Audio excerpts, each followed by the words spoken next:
So exciting stuff. Do we want to get into our predictions, or what are you interested in Yeah, we're discussing? making picks today. Let's We're gonna do it. make you guys do some push-ups because I'm winning. The 195 tournament, I was about as bad as it could get. I think I got them all wrong because freaking Gabe Dean got pinned, and I Hold picked on. Sammy Brooks. You had Sammy Brooks Sammy let me Brooks down. winning it. Or like making the I had finals. Sammy Brooks versus Gabe Dean in the finals. It was terrible. I Yeah. think I got every match wrong. I was placed last. Last. It was terrible. Dead last. Okay. So, first round, first match, we're going to have Bajrang Punia, the Indian legend, 3-time senior level world medalist, against Pat Lugo of Iowa. Lugo, Big Ten champion, was the 1 seed at NCAAs. He's very new to senior level freestyle, but he is 2-0. Undefeated. He is undefeated. His wins are Luke Pletcher and Him who did and he beat? Jake Paul both. Kolodzik. Kolodzik. So he'd be two solid guys. So obviously we seeded this. This was the 1-8 matchup, and rightly so. How much of a shot are you guys giving Bajrang? What's the template here? How does he keep himself in this match? You mean Lugo? Yeah, I do that once a show at least. I just say the wrong name or something. I think it's gonna be competitive. I think it's gonna be competitive, but I just don't really see a way that Bajrang loses this match. I think Lugo will keep it close, but I'm going Bajrang all the way. One thing that could help Lugo is, Bajrang is so good at counters and good at counters. Is like Lugo is pretty choosy when he attacks, and he's really good short offense. His attacks when he goes are relatively safe, and he's a solid finisher. So I think it's got to be, you've got to make it somehow a chess match with Bajrang. If it's a shootout, it's like he's gonna win that. Bajrang is just so good. Yeah. Can he get to his underhook? I think that'll be a huge key for him as well. Mm-hmm. But at the end of it, I believe it will be Bajrang solidly. I don't know if he techs him though. I don't know if he techs him, but I think he does win handily. Yeah, I mean, you think about like an Iowa-style hand fight, and like Bajrang does that, as well as anybody in the world. Yep. So the pace, the things that you would normally, I don't know, think about as ways to like mitigate in an international competitor, like that's not the template against Bajrang. And so, I mean, I think Lugo has to get him off the ground. And that's maybe one of his best opportunities to score. But yeah, I agree. I think Bajrang's gonna be too much in the end. Yep, ditto. All right, so we got Bajrang round one. Then this is a changed match. This was going to be Henderson versus McKenna. Now it's Ashnault versus Henderson after McKenna dropped out due to injury, and we reseeded it. So this is the 4-5 matchup. And for Anthony Ashnault, you go from Jordan Oliver round one, who I think a lot of people are going to pick to win this tournament, to Evan Henderson, who I don't think many people are going to pick to win this tournament.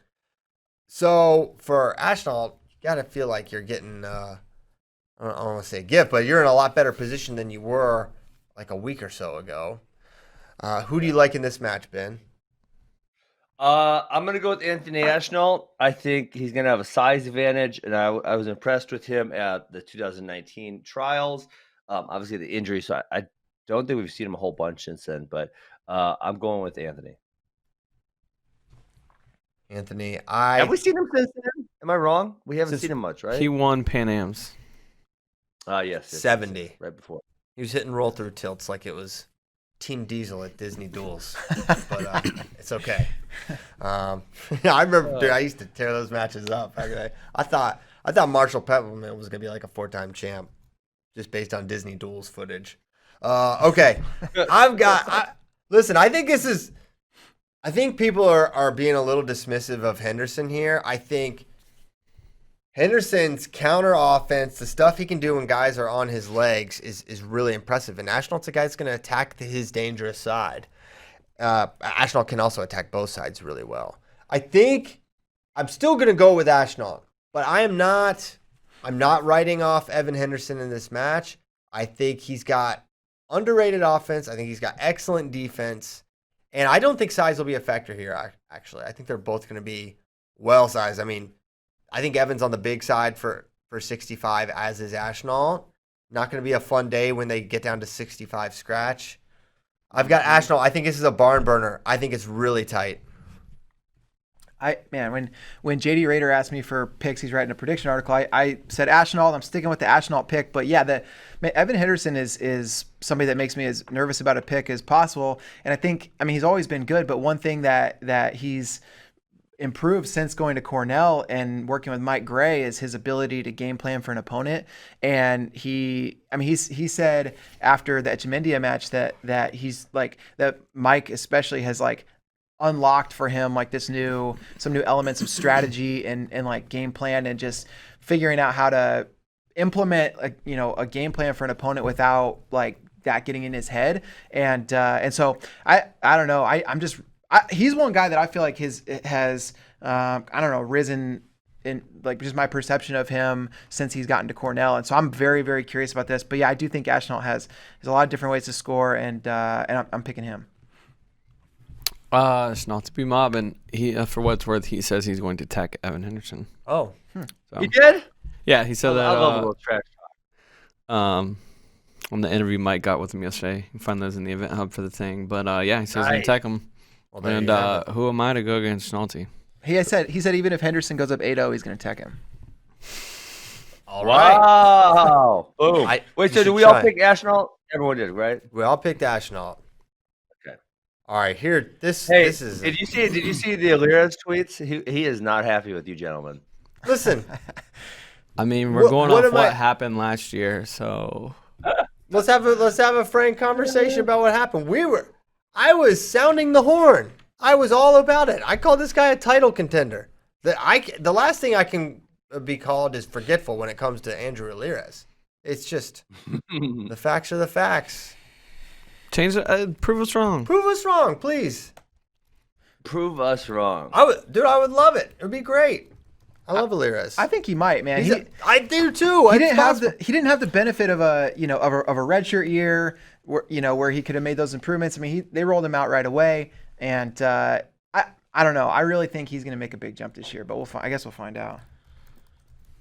Well, yeah. Sorry. We'll for never this know.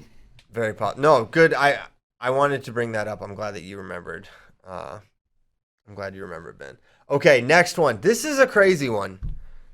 Jo versus Alec Pantelli. We touched on this a little bit after the bracket got adjusted.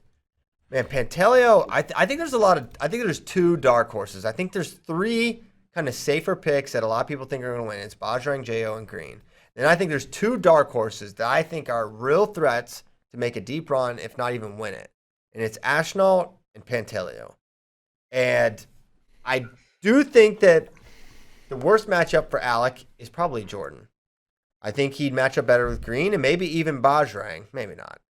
Yeah. I But agree. Jo, I think, is just a little too slick.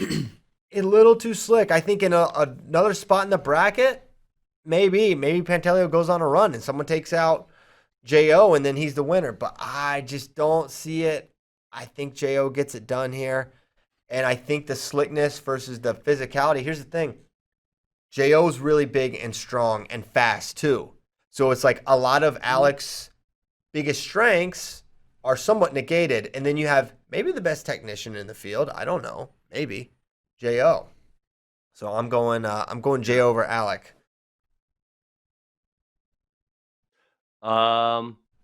Man, I really want to pick Alec Pantelio because I think he can match the athleticism of Do it, dude. Come on. Jordan. What? You want Go me to pick ahead. it? Yeah. Get last No, again. I'm not. I'm going Oliver. I'm going to try to reverse jinx you into getting last. Well, then. we're all doing the same pick, so at this point, we're all tied, no matter what happens. We're all tied. Roll Tide. I'm going Oliver. Everyone's going Jo here. We're all on Jo. Yeah. Let's. I think Jeez. one of the biggest questions was because we saw Pantelio at basically this weight and he looked really good, and then that question was about Jordan. How's he doing at the weight? And now that we're hearing like he's locked in and he's on, it's like it's tough to pick against him, which is how good he looked last year at FRL and Senior Nationals, and even Matteo Pellicone in a loss to Bajrang, he looked super good. So I'm going Oliver. All right, which brings us to the last match of round one. Bryce Meredith versus James Green. Skinny James versus Thick Bryce. Thick Bryce. So we'll see. This will be 3, maybe 4 hours off the scale by the time this match happens. So a little time to adjust, not a ton. You're still probably not going to be feeling great if you're James Green. You have to imagine, right? But at the end of it, I don't think Bryce. I just am having a hard time seeing Bryce locking his hands on James Green's leg and finishing any sort of attack. Like, how does he do that? Maybe there's a chance James gets up on a single and Bryce scrambles him in something, but I just don't see it. I think James shuts it down. I think it's a good matchup for James, and he gets it done. Yeah, I don't see it. I mean, the one I referenced last week when we talked about this match was Bryce Meredith had just lost to Seth Gross. And Seth Gross, I think he wrestled 60 kilograms last night. I just don't see him being able to get the job done against James. I think it's fairly one-sided. James Green. Did you guys hear?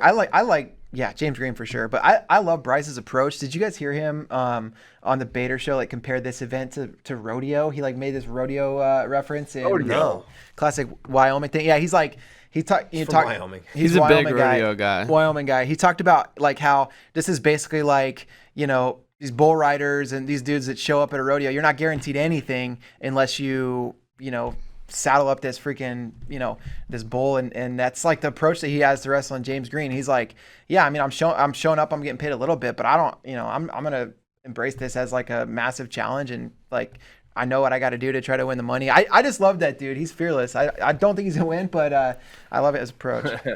We'll see if he can go 2.7 seconds on a bull named Fu Manchu. Yeah. Bull's blood, dust and mud. Roar of the Friday crowd. I think I bet this is a close match going into the second period, and then James Green gets a lace, bust it open. I could definitely see that. I think it probably will be close early. Okay, which means the semis are set and these dudes are in the money.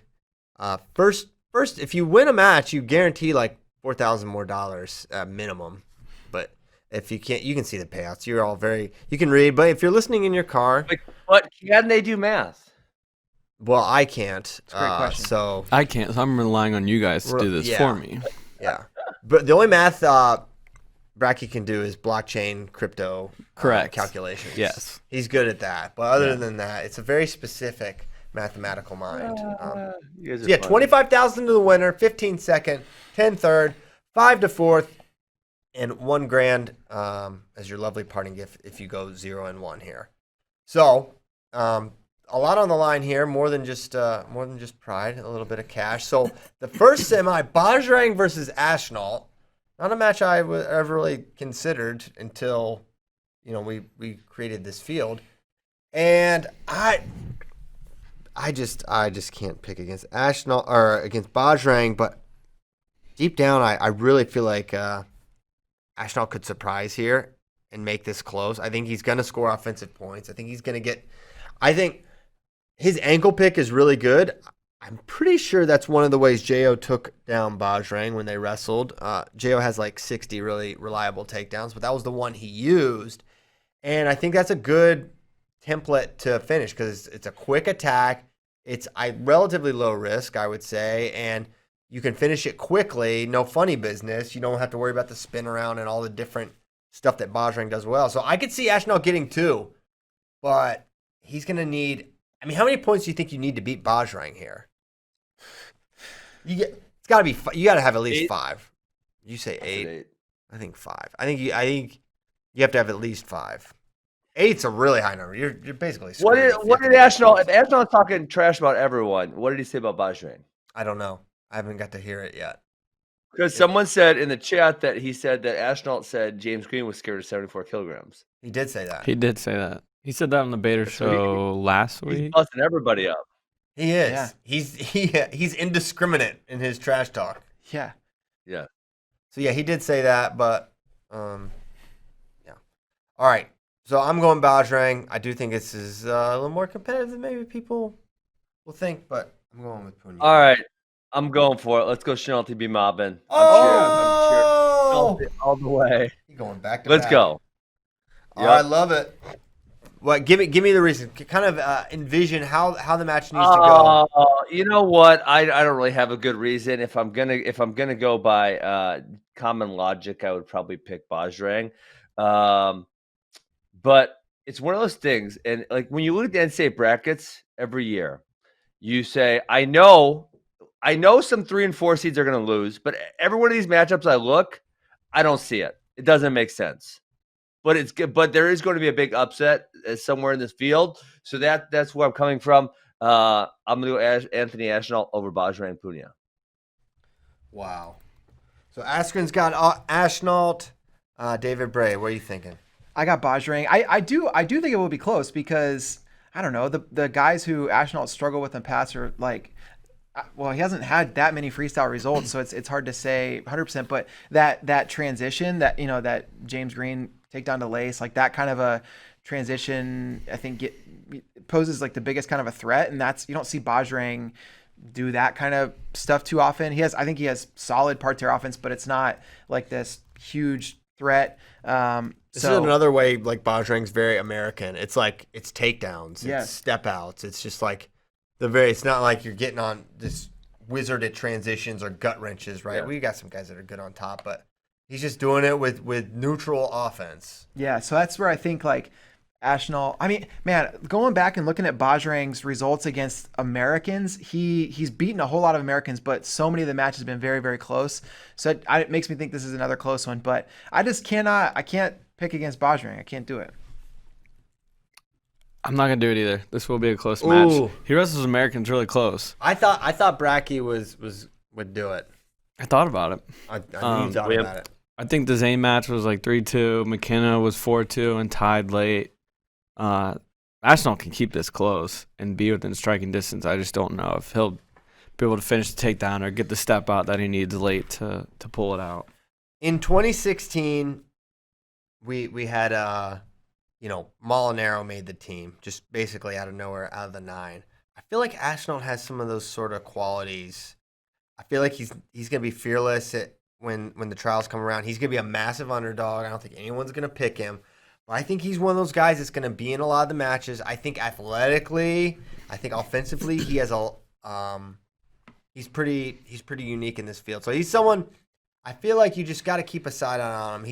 He's not entered the Yanni Zane Jo conversation yet. I mean, this could do a lot for changing the conversation, but he is one of those guys. Once those brackets come out, we're going to look like who's the guy that can pull them all narrow if there is someone that's going to do it. He's one of those guys for me that I think has the chance. And there's really only a few weights where that can actually happen. Like, it's just not happening at 74. It's not happening at 97, period. So, I don't know, something to think about, and something as it's an Olympic year, again, something I'm going to be thinking about and we're going to be discussing here for a while. Maybe after he wins his bracket, he's not going to be as much of a dark horse. You're right, and that's true. It could change the conversation completely. I mean, if Ashnault wins this, he's unquestionably on the short list, right? Because Jo is here. Yeah, absolutely. Bajrang Henderson is going to be what? Henderson's probably going to be a 5 seed at this weight class? 5 to 8 seed, probably. You think that low? Potentially, yeah. I mean, okay. Zane, Yanni, Jo, McKenna, Alirez. Didn't McKenna just lose it? Oh, they're not freaking counting the senior nationals. Yeah, good point. So, but McKenna lost to Alirez. So the rankings. Alirez isn't qualified for the trials. trials. They're not counting that. So dumb. Senior national champs should have qualified, in my opinion. Yeah. Why did they not count the senior nationals? It's freaking. Well, I think now he's gonna make me mad. The domestic rankings right now: Zane, Jo, Yanni, Alirez, McKenna, Nick Lee, Henderson, Ironman, Yaya Thomas, Matt Klodzik. So he's like but they're the not counting senior nationals. So how about you got to take Alirez out of there because he's not even qualified. Yeah, these rankings. And even if he qualifies, his amazing performance at senior nationals won't count for seeding, right? Yeah, I don't think so. Yeah. Oh man, jeez, that's dumb. It's the math. Okay. The bottom semi. Get out your brooms. I've been delaying making this prediction for some time now. I haven't wanted to do it because I don't really know. The conventional wisdom is James Green is 2-0 against Jordan Oliver. He is significantly more accomplished, and we know that James can wrestle at 150 pounds because we just watched it 2 weeks ago. But I'm picking Jordan Oliver. I'm not sure I'm why. picking Jordan Oliver too. I know why, because you're trying to say James did great at 70 kilograms, or not 70, 150, whatever the hell weight they did at the RTC Cup. But I will push back and say James didn't have a great weekend. He lost to Yanni twice. Mm-hmm. He was 4-4 with Edgemendia, losing 4-4 with Edgemendia with 30 seconds left. James struggles when he gets under 154 pounds. If this is 154 pounds, I feel completely differently. Yes. It's 150. James struggles with 150. He really does. And I don't know what it is. It's just too small for him. If this tournament's 70 kilograms and not, 68-ish, I'm probably going to pick James Green out of this field. But he's not the same guy. I'm picking Jordan Oliver. So I understand that. But here's the other thing. One, Yanni teched J.O. James lost by criteria twice. Okay, once. Yeah, but most recently, Yanni lost to McKenna and J.O. teched McKenna 10-0. That's true. There's their point, counterpoint. Point, counterpoint. Wow. Attack, reattack. So, but I guess I say that, I bring that up to say, was he really struggling at the 150? Because when I watched it, here's the thing, Ben. When I watched it, I was like, this does not look like the same guy. This does not look like the best version of James Green. I felt that. Like, I'm with you. But then the results are the results. And the results, losing to Yanni by criteria twice, that's not a bad result. And if Yanni were in this field right now, Ben, I bet some of us would pick him to win the whole thing, including you. If it was at 150. But if it's at 70 kilograms, I'm not picking Yanni over James Green. James Green's different at that weight class. All right. And I agree, but at the same time, I think Oliver, you agreed with me. I know, but I think the results are incongruent with our assessments too. Big words this morning. Congruency. Incongruent. That's right. Uncongruent. We gotta tell this story. I'm gonna tell this story. I'm gonna remove names to protect the innocent. But we were at Big 12s one year, and some conference tournament. A conference tournament. There's a lot of teams in the Big 12. Yeah, that's why I said it. Yeah. It wasn't like the old Big 12 that Ben wrestled in with 3 teams. This is a juiced up greatest conference ever existed. 2000. Hey, we're gonna get that Roberts guy on FRL one time. Yeah, we're gonna straight blindside you, Date Burrow style. We're just gonna have him loaded up to talk all his trash. What's he gonna say? Yeah, I stole my ass off. You couldn't score points on me. Well, it clearly still bothers you, so he's just gonna hang that over your head. Does. Freaking Wes Roberts. I couldn't bonus freaking Wes Roberts, and he couldn't even win nationals. He barely had a 500 record. He couldn't even win nationals. He couldn't even win nationals. Can you imagine what Ben says when we're not in the room? I would have freaking bonus. I'm sorry, he couldn't even place at nationals. I would have freaking bonus every single match. I would have been the first wrestler. I would have been the first wrestler in NCAA history to bonus every single match if it wasn't for freaking Wes Roberts. Dang it, Wes. Ruined my life. I can tell. You're wearing Russian propaganda now. You've had a pretty terrible life since then. Yeah. It's really been downhill since then. Oh, I would have bonus every match if it wasn't for effing Wes Roberts. Yeah. Freaking Wes. God. Ben has had a hard life, guys. I'm going to tell you that right now. Let's go. So, right, Big 12 story. Big 12 story. Oh,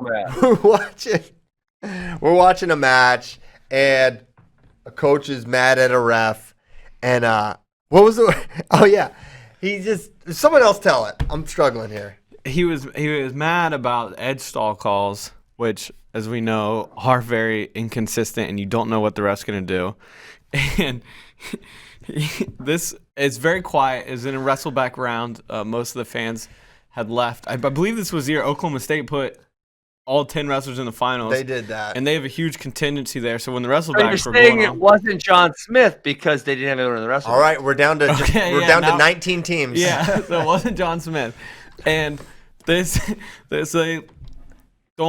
don't think they called stalling in favor of this coach's wrestler, and you just hear inconsistent, just like really loud. We were dying. It was like right in front. We were all there on press row, and we were just like dying laughing. It was like one of those things where everything got really quiet, and you just hear inconsistent. It was really funny.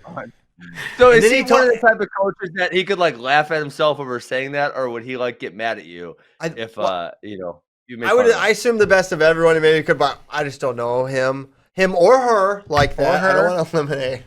Or a woman. Female coaches in the Big 12? Yeah, that's the joke. That's the joke, Ben. I told you I got Asperger's. Sometimes I don't get jokes. That's a pretty bad. A problem with that's a bad literal. riff there. And then afterwards, what did he get? He wasn't like yelling at the guy, but he told him, "You're not good enough to not wrestle." Or what did he say? He had some really funny way of basically saying you have to wrestle the whole time because you're not talented. Hey Ben, so Tyler found this article from Rock M Nation. Ooh. That's Mizzou. Okay, so it was an article asking you about Wes Roberts. So No, it wasn't. So your tournament in 2006, junior year, your first day at nationals, you won a couple of decisions. It wasn't a disappointment, but the standard was high enough that it was noticeable that you weren't hitting that standard. And you said the funny thing about that is I only had 4 decisions my junior year, and 3 of them were to Wes Roberts. For whatever reason, I could not kick Wes Roberts' ass. I could beat him every time, but he was gonna stall and keep it close. So that was one. That's funny. And then you tell the breakfast story. You told the breakfast story. I'm not lying. I'm telling you guys the truth. You said, so I was feeling it, man. I won 9-2, but obviously I wanted to pin him. And then I had Wes Roberts, one guy who was a thorn in my side that year. He never threatened to beat me, but I beat him by 4, 3, and 3 or something like that. Yeah. So you were a breakfast burrito away from bonusing everyone. A breakfast burrito and Wes Roberts away from being the first person in NCAA history to bonus every single person. Son of a gun. Son of one gun. Freaking Wes Roberts. What do you think Wes Roberts is doing right now? Laughing at me? Yes. Yeah. Laughing. He got the last laugh in all of this. Okay. So I got J.O. Ben's got J.O. I got James Green. Oh! Crazy. The thing is, like, James Green, I mean, the matches that he had with Oliver previously, James is not a guy who needs, obviously he needs pace, he needs to feel good at the weight, but he needs 1 or 2 takedowns in many of his matches, including the matches that he had with Jordan Oliver. I think he ended up with like a takedown and a couple step outs, something like that in those matches. I think the scores were like 4-3, 5-4, something like that. And so I don't feel like he needs to be in this like crazy gunslinging match where he has like every ounce of juice to win. I think he can win it with 2 takedowns or with a takedown and a couple step outs. And so I like the, looking at the history and the way these 2 guys have competed in the past, and I'm going with the results that we've seen. I know it's 4 years later, but man, a lot of these guys, like they're pretty similar year over year, and I think James is similar and has improved, and I think Jordan's similar has improved, and so I'm going with the results I have. I'm going with James Green. Dang, Steve. Giggle box Steve, I call him. I'm trying to find Wes Roberts, and I found this person. We can do an alien hour on finding Wes Roberts. Does not look like Wes Roberts. But anyways, just wait. Seems like way too old for what I think Wes Roberts would be. Yeah. But anyways, I'm taking Jordan Oliver. Dang. Okay. Did that say Wes Roberts was vice president of the BOK Center? What does that say? BOK Financial, which could check out because that is possible. That is a Tulsa, Oklahoma thing, right? So I might be close. He's on the hunt. Okay. So So I thought Bray actually made a really good point about James Green and how he looks different. But if he's wrestling Bajrang, it's obviously gonna be a very high paced match. Which if what we're saying about the weight cut checks out, that would be much more difficult. JO is going to be a very measured match, so and that was kind of something I was thinking also, but I did obviously go with Oliver. Okie doke. He's out on a limb. He's out on the limb. All right, so my final is Bajrang versus JO, and we've seen this twice. The first time, JO got gassed out really, really bad, got super tired.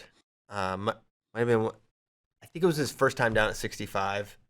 it was like off suspension, and so it had been a long time, and he was in the match, and then he just got so tired, and he got his foot stepped on like 56 times. Bajrang's got this crazy foot stomp single, a la Reza Yazdani. Anyway, and then we saw the last one. It was pretty controversial, really. It was Jo in on the shot, as we showed you, I think the last show or 2 shows ago, and Bajrang rolled him over and held him on his back for like a minute and a half. Jo was really, really close. I think he gets over the hump this time. I think Jo beats Bajrang for the 25K. I have a pretty, typically, like a good read on, like there's some wrestlers where like I feel like I'm good at predicting how they're going to do. Like, and when they're going to do well. I picked him to win the U.S. Open when he went through Molinaro and Zayn that one year, even though the Zayn match was crazy. But then he beat Molinaro. Then picked him to win the Senior Nationals last year. So I feel like I could get a good read on Jo, kind of where he's at. I feel similarly this time. I think he's going to win. I feel pretty good about it, considering I'm picking him to beat a grand total of like 5 world medals and Pantelio. Like that has to be the toughest possible draw, right? Yeah. Unless Meredith beats Green, that would be better. but like, And then Oliver and then Bajrang. yeah. So I'm picking All right, Jo. I'm going Ashnall over Jo in the finals. Oh my Wow. gosh, he's really going for it. Taking all the 25K home to New Jersey, and he's gonna grab the dollar bills after he wins. Yeah, throw them up in the air. Dang, mob ties to Ben Askren. Didn't he say he wants to buy a Tesla? Yeah. He might need he Nice. might need to enter the next one then too. I think he was talking about He pre could put a down payment on it. Okay, David.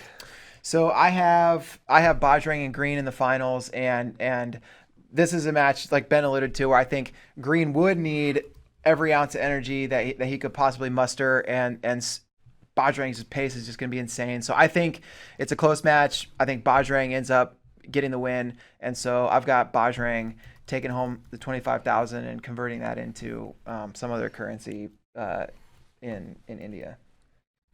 I don't know the currency, I don't the either. exchange rate. Rupee. Rupees. It's not good. He should probably just buy Bitcoin. Yeah, he could get Much one. more effective. He could get one of get yours. Bracky coin. He could get one of yours or most of one of Bracky's. Yeah. A bracky buck. Yeah, I should get Bracky Buck. Mine straight from the hills of West Virginia. I'm gonna take Bajrang over Oliver and another nail biter. Ooh. 1-point match. Man, so do we all have different champs? Or I have you Bajrang. We both have you Bajrang. You both have Bajrang. I got Ashley. I got Jo. We all have different. Now we should do third place as well. Oh, that's right. Can I ask one question to Kyle first? Yeah. Which currency has more value, a Bracky buck or a shoot buck? Oh, Bracky Buck for Bracky sure. Bucks. I just told you we're at 27.5. They're at 27.5 and climbing. What are Shrew Bucks at now? Off. I mean, You can't even get those on most exchanges. yeah, It's off Yeah. the books. Wow. Okay. that's deep web stuff. All right. So now we got to do third place. And I have to do. So my third place is going to be Ashnall versus James Green. Green. Oh, snap. I think James gets a measure of, not revenge because he's already beaten him, but skinny James will be less skinny at this point. We'll probably have 5 or 6 hours post weigh-in now. And I think he gets it done. I think Ashnall is just going to have a hard time getting to him. Now, it'll be James's third match in a short period of time. He could be tired. He could be fatigued from that much wrestling after the weight cut, and maybe Ashnall can utilize pace and a lot of attacks. But like their Beat the Streets match, and when they hit at the trials, it was kind of all James. So I have a hard time thinking Ashnall's gonna be able to like completely turn the tides there, but maybe, again, Etchemindia was right there to do it. Is the other side of that coin. This could be the final for all we know, but I've got it for third. Yeah. I've got James getting third place. I got Bajrang over James Green for third place for the same reasons that David Ray stated. There it is. Boom. I have Right. I have Jordan Oliver over Ashnall for third. I think it's a really really fun match, but I think I don't know. Jordan's just got a slight bit of quickness advantage, and I think he wins. I have Green over Ashnell for third. Nice. Okay. So there. It's really funny because I have Ashnell winning. I have Green in fourth place. But if I had them matching up, I would pick James Green because I just feel like that matchup works for him. Yes. Isn't that funny how that works? Match. Transitive No. property. It's awesome.